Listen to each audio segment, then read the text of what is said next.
Welcome to the Depths of Erendorn video development update for April 2026. This month saw steady progress across every discipline, with teams refining core systems, improving visual and audio fidelity, and pushing forward both new and existing content. From character assets and combat systems through to environmental polish and audio immersion, April has been about strengthening foundations while continuing to expand the world in meaningful ways.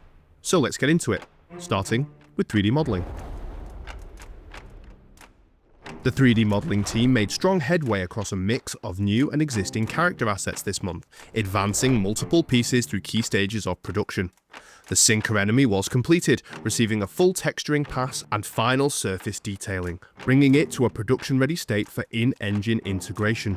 Work also began on revisiting the Vasnerite, with early sculpting focused on redefining its shape to better align with the current visual direction of the project.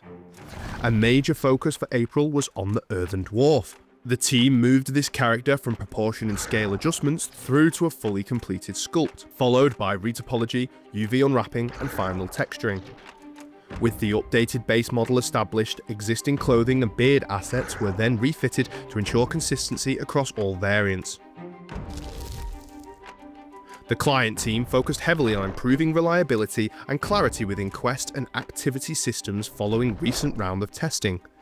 Key fixes addressed issues with real-time activity updates by correcting how quest data is indexed and processed, ensuring information now updates accurately during gameplay.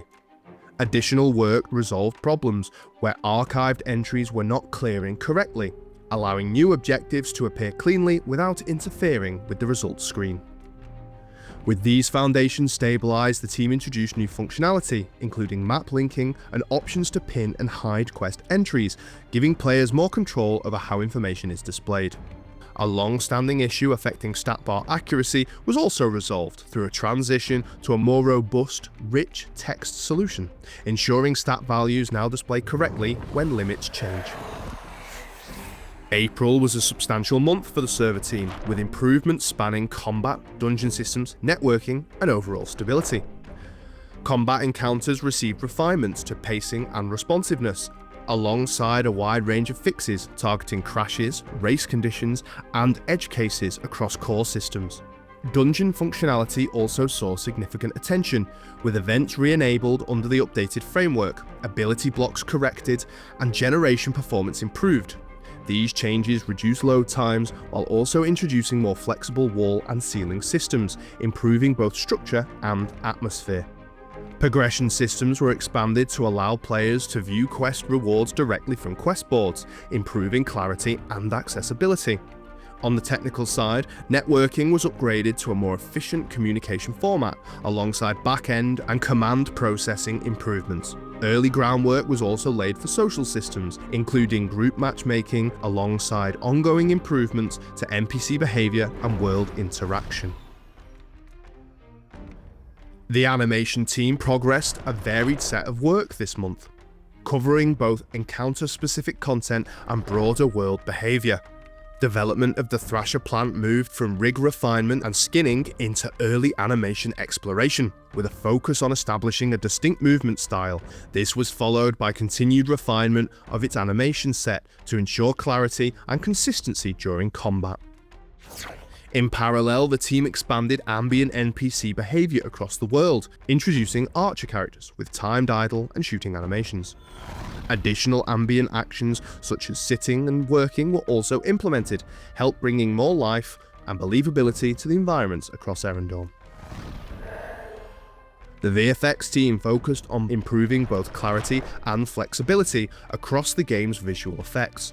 A major area of work involved refining existing ability effects, particularly their positioning. The team also expanded the effect library with a more impactful variant of the generic fire effect. Alongside this, experimentation continued with new techniques including HDR-based material work for concepts such as destination-aware portal visuals. The environment team focused on visual cohesion and world scale across Erendorn. A comprehensive foliage pass adjusted the sizing of grass and meadow flowers, resulting in a more balanced and natural-looking landscape. Alongside world improvements, the team also began early development on key front-end elements, including the character creation and selection screen, as well as the login screen. These form the foundation for a more unified and polished player entry experience moving forward. That wraps up the April development update for Depths of Erendorn. It was a month defined by refinement, stabilisation and a steady expansion across all departments, with meaningful progress made in both core systems and player-facing content. As always, thank you so much for watching and following along the project's development. More updates will be coming soon as we continue building and evolving the world of Erendorn. Thanks for joining us, and we'll bring you more next month.